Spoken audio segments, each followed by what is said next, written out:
Bonjour à tous, je viens partager avec vous ce qui m'est arrivé avec un pasteur adventiste qui est actuellement à la tête de 2 églises à Sainte-Marie. Il se trouve que le 9 décembre 2023, je me retrouve pour la préparation d'un concert gospel chez un adventiste qui possède un spa à Palmiste au Lamentin avec 4 autres chanteurs et un musicien afin de répéter les morceaux à exécuter.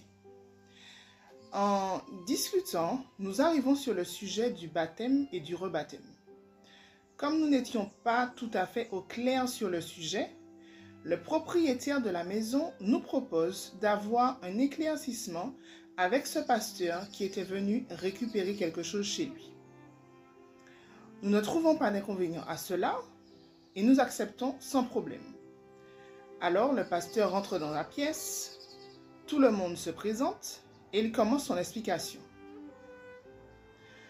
À un moment de la discussion, il porte son attention sur moi et me dit, devant les 5 autres personnes présentes, qu'au vu de tous mes artifices, mes ongles, mes bijoux, mes cheveux jaunes, il en ressort que j'aurais subi des choses durant mon enfance, que j'aurais été blessée dans ma chair entre 6 et 12 ans, que des relations très compliquées avec mon père sont liées à cela, que ma mère est décédée et qu'elle a sûrement fermé les yeux, mais que je ne dois pas lui en vouloir, que c'est le Saint-Esprit qui lui donne toutes ces informations et que justement, il se sent subitement fatigué par rapport à cela.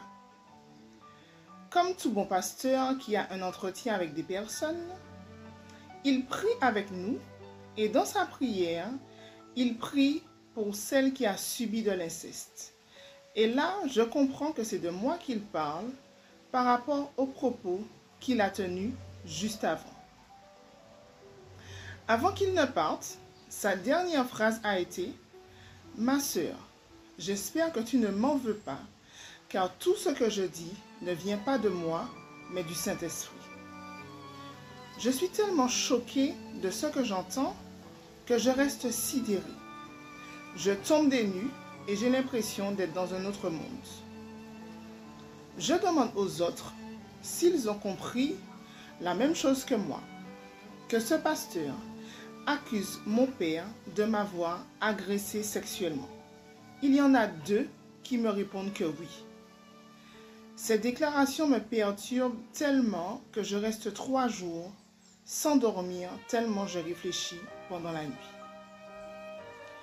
Je fais appel à 2 autres pasteurs adventistes, dont un qui vit en Guyane maintenant, et les 2, sans s'être concertés, me répondent pratiquement la même chose, notamment que le Saint-Esprit n'agit pas dans ce genre de désordre.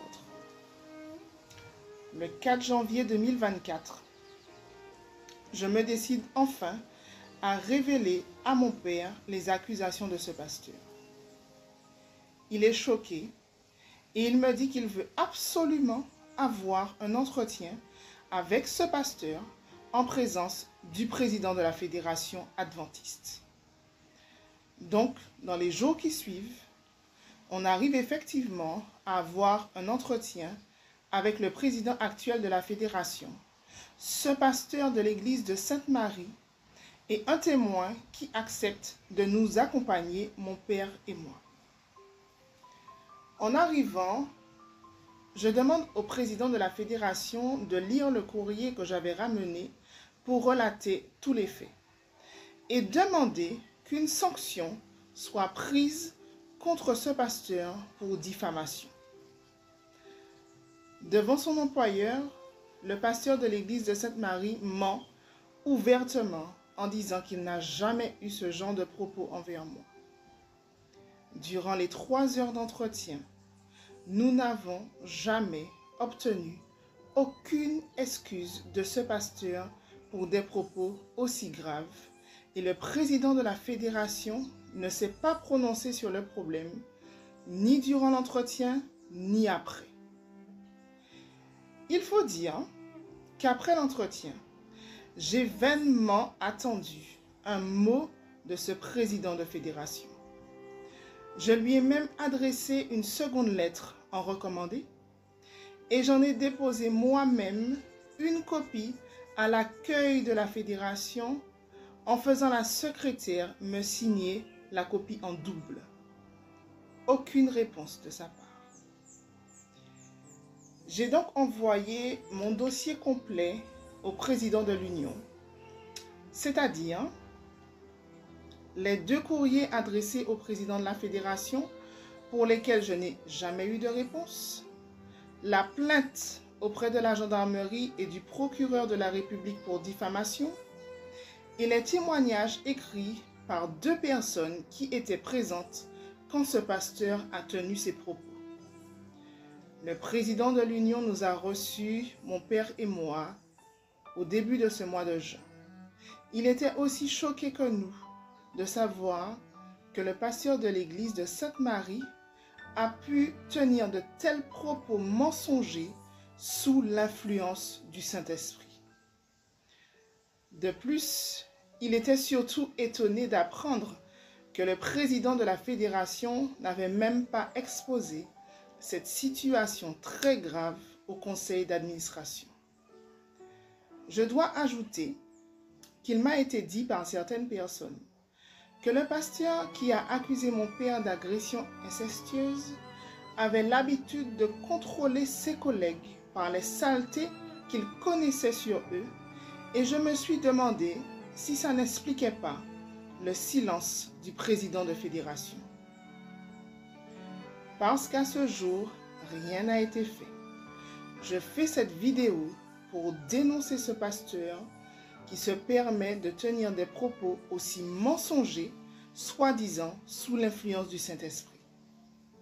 Il avait déjà été mis à pied auparavant pendant 1 an pour d'autres problèmes, mais dans ce dossier, aucune sanction n'est prise contre lui jusqu'à ce jour. Je lave ainsi l'honneur de mon père qui n'a jamais eu de comportement incestueux envers moi et avec qui je n'ai aucune, mais vraiment aucune relation problématique. Je vous remercie de votre écoute et vous invite à partager massivement cette vidéo pour que l'on sache la face cachée de ce monde adventiste.